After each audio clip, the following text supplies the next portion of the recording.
kita kawal peristiwa ibu dan anak di Subang. Tapi sebelum menginjak ke sesi itu, jangan lupa untuk selalu di-subscribe terlebih dahulu, diklik tanda lonceng agar kalian mendapatkan notifikasinya ketika saya mengunggah video baru. Di sini saya tertarik sekali ya pada sepak terjang Pak Kamarudin, pengacaranya Brigadir J, yang tidak takut untuk diancam. Mereka timnya ini sangat kenceng, berani mendobrak dan lain sebagainya, sehingga peristiwa kematian Brigadir J terkuak. Padahal peristiwa ini berada di ranah kepolisian, juga berhadapan dengan mafia, karena Pak Sambo ini ternyata ada bisnis judi online ya. Jadi tersambung dengan mafia-mafia yang akarnya sangat kuat di mana saja, dan itu tentunya ketika mafia ini bergerak, maka Pak Kamarudin dan timnya sangat-sangat riskan keselamatannya. Nah, seandainya Pak Kamarudin ini terjun ke dalam kasus Subang, seandainya ya, kita berhandai-handai karena kita melihat ketegasan Pak Kamarudin ini sangat-sangat begitu gigih untuk memperjuangkan kliennya. Seandainya Pak Kamarudin ini terjun ke dalam kasus Subang, bagaimanakah keadaannya? Tapi seandainya kita semua, kalian dan para YouTuber bersatu suara, satu suara, tidak kesana kesini, tidak tim ini tim itu, bela ini bela itu, bersatu padu seperti kasusnya Brigadir J ini, semua bersatu padu membela Brigadir J. Semua bersatu padu, tidak ada yang pro dan kontra. Kalaupun ada kontra, hanya sekian persen. Tapi kalau di kasus Subang ini teman-teman, kesalahan fatal itu adalah pengawalnya itu pro-proan. Itu kesalahan fatal. Itu bukan mengawal, tapi malah menggambat sebenarnya. Ketika orang yang dibelanya dikuliti, marah. YouTuber yang nguliti diserang. Ketika di sana membahas ini tidak sesuai, diserang dan lain sebagainya. Seolah-olah kasus Subang ini hanya hak konsumsi mereka saja. Itu sangat-sangat salah, sangat-sangat luar biasa. Dan saya pernah dimasukkan WA juga, grup dari pengawalan kasus Subang, tapi saya keluar. Kenapa keluar? Saya ingin independen di sini, tidak pro sana, tidak pro sini. Ya, saya ingin independen di sini. Padahal di sini semua saksi memiliki kesetaraan nasib. Masih belum pasti, masih tercurigai semuanya, baik Pak Yosep, Ibu Mimin, Yoris, Yanti, Danu, terus dan lain sebagainya, masih memiliki kedudukan yang sama, dan membela itu adalah tugas dari pengacaranya. Kita ini jangan berlaku seakan pengacara yang membela ini. Jauh dari apa ya, dari tujuan kita. Dalam mengawal kasus Subang ini, harusnya gimana caranya kasus ini bisa terbuka. Siapapun yang menjadi tersangkanya, kita harus legowo, entah Pak Yosep, Bu Mimin, Danu, Yoris, Yanti, atau yang lainnya, kita mesti legowo. Jangan hanya berpegang ini nggak boleh, ini nggak boleh, ini nggak boleh, yang pada akhirnya seperti ini. Gemas saya. Dari awal saya mengawal kasus Subang ini sangat gemas. Kenapa sih ada yang istilah lugu, polos, dan lain sebagainya? Nggak ada seseorang yang tercuriga itu menjadi lugu, polos. Orang sudah dewasa teman-teman ya. Mari kita ungkap di sini. Saya jadi emosi. Aduh ya Tuhan, marilah kesalahan yang dulu-dulu itu kita benahi. Baik semua YouTuber, baik semua yang mengawal harus bersatu padu, satu suara agar peristiwa ini terungkap. Kita membela Ibu Tuti dan Amel. Siapapun yang menjadi tersangka, asal itu memang benar-benar yang dilakukan oleh tersangka tersebut. Ya, kita kawalnya itu agar peristiwa ini terungkap. Siapapun yang menjadi pelakunya, asal menjadi pelaku sungguhan, kita harus legowo. Kita mengawal, kita bukan pengacara yang berhak untuk melindungi kliennya. Kita nggak punya klien di sini.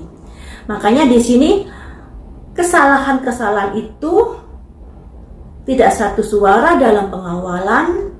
Pengawalan sibuk sendiri dengan pro dan kontra, rame di media, eker-ekeran, saling serang dan saling sebegini, yang pada akhirnya itu bukan membantu, malah membuat peluang dari si pelaku untuk semakin sulit dijerat. Baiklah teman-teman, kita kembali lagi. Seandainya Pak Kamarudin ini menjadi tim dalam penanganan kasus ini, serta seandainya pengawalan kasus Subang ini kita satu suara, bagaimanakah prediksinya kasus Subang ini? Mari kita ungkap di sini. Seandainya kasus ini ditangani atau Pak Kamarudin ikut turun campur di dalam menyelesaikan perkara ini, mengungkap peristiwa ini, dan kita sebagai pengawal kasus ini satu suara, bagaimanakah pengungkapan kasus ini? Akankah bisa terungkap?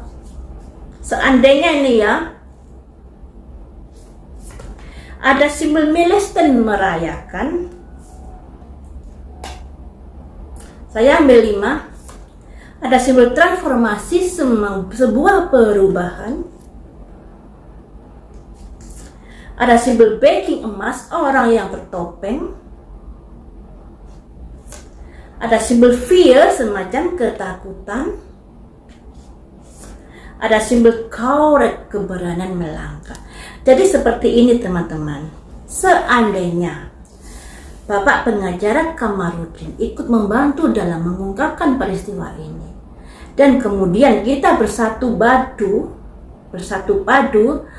satu suara, tidak terpecah lagi dalam pengawalan kasus ini, akan ada perubahan-perubahan yang terjadi. Ada simbol milestone, sebuah kondisi merayakan, kemudian di sini ada transformasi, sebuah perubahan yang akan terjadi terkait dengan orang-orang yang bertopeng ini. Nah, terkait dengan orang-orang yang bermuka dua ini, yang penuh kebohongan ini, mereka ini akan semakin ketakutan dan akan ada sepak terjang yang baru yang akan dilakukan. Jadi nanti teman-teman, seandainya Pak Kamarudin membantu peristiwa ini dan kita satu suara, tidak bela ini, tidak bela itu, siapapun yang memang bersalah ya harus dijerat ya. Di sini akan ada perubahan-perubahan yang sangat berarti di dalam kasus ini. Kasus ini sudah 1 tahun lebih, simbol merayakan 1 tahun lebih. Harus ada perubahan di dalam pengawalan kasus ini. Mari kita satu suara agar orang yang bertopeng ini, orang yang penuh kebohongan ini, akan ada semacam ketakutan-ketakutan dan mereka pada akhirnya akan membuat sepak terjang yang baru. Nah, seperti itu ya. Dan mari kita ungkap apakah dengan adanya perubahan pengawalan ini akan ada kondisi-kondisi yang bisa mengungkap peristiwa ini, ataukah peristiwa ini masih bersikukuh untuk untuk tidak terbuka, maksudnya tidak bisa terungkap. Apakah peristiwa ini tetap akan tidak terungkap seandainya kita mengubah pengawalan ini?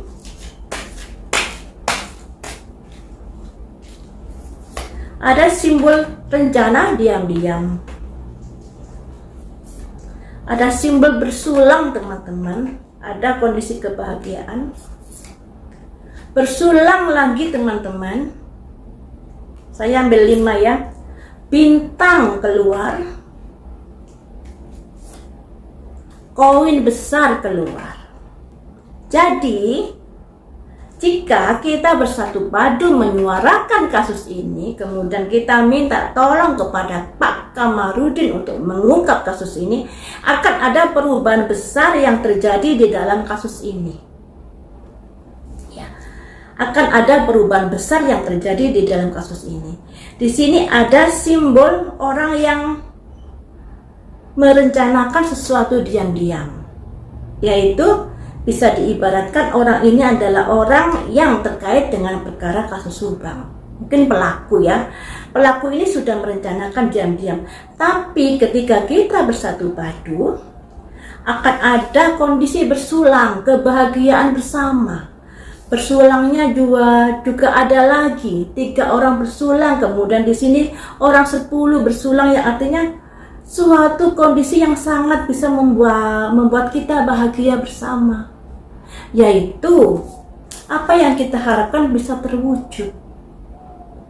Kemudian ada simbol koin besar, sebuah masalah yang akan bisa diselesaikan, seperti itu ya. Jadi dengan adanya bersatu padu dengan satu suara, kemudian minta tolong kepada Pak Kamarudin, sekalipun bisa dikatakan terlambat ya, karena peristiwa ini sudah 1 tahun, lebih baik terlambat daripada tidak sama sekali berusaha ya. Jadi alangkah baiknya ada kondisi minta tolong kepada Pak Kamarudin. Kalian bisa tag Pak Kamarudin agar perkara ini bisa terselesaikan dengan bantuan Pak Kamarudin dengan timnya. Nah, tentunya hal ini akan membuat si pelaku-pelaku yang tadinya bermuka 2 akan membuat ketakutan dan kegerahan dalam prosesnya ini nanti. Jadi seperti itu ya teman-teman. Mari kita satu suara. Jangan ada yang pro ini pro itu. Kesalahan di awal yaitu adalah penggiringan dari opini publik. Belum apa-apa sudah ada kata-kata yang membuat bagaimana gitu. Padahal semua pihak harus dipelototi satu persatu, karena semua saksi ini adalah masih belum aman, karena perkara ini masih belum terungkap. Seperti itu teman-teman. Baiklah, lain waktu kita sambung lagi dengan prediksi yang lainnya. Terima kasih sudah setia menonton.